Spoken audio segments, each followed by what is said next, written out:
Why using snail mail to communicate with your ERISA disability carrier can be a mistake. Should you use email or should you use the regular U.S. mail to communicate with the disability carrier of the plan? I suggest that you do both, but with some specific instructions on how to interact with a disability carrier or plan. Let's talk about email first.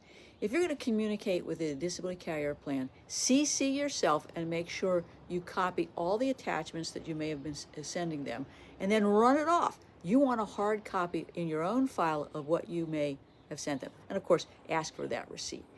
If you have a conversation with the adjuster or claims examiner, write a summary of who said what and what was agreed upon, including extensions. I've seen too many adjusting or claim notes that were incomplete, inaccurate, or outright lies about the conversation that you may have had with them. So you need to protect yourself.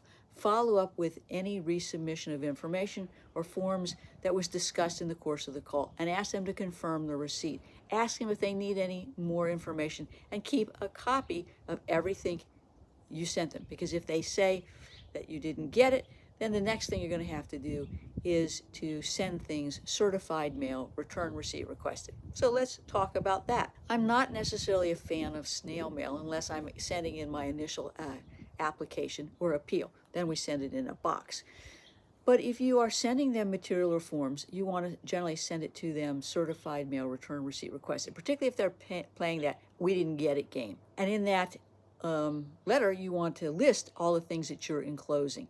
Now, I think that you need to understand that that is sort of the first line of defense in the "we didn't get it" game.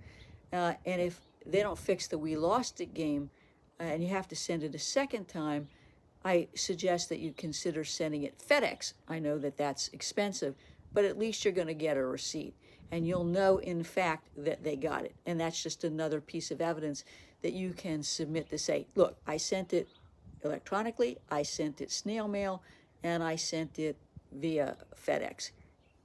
This problem is yours. And the court will be sympathetic to that. You've got to protect yourself from the disability carrier plan's games because those games are real. That results in a delay, and ultimately a denial. And this is a game that potentially you're going to lose every time, particularly without the assistance of an experienced ERISA disability attorney.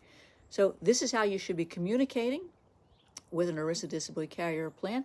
And if the games have started, call me today at 727-894-3188. I can help you deal with that disability carrier plan's nefarious games and their delay, and perhaps their denial strategy in your case. 727-894-3188.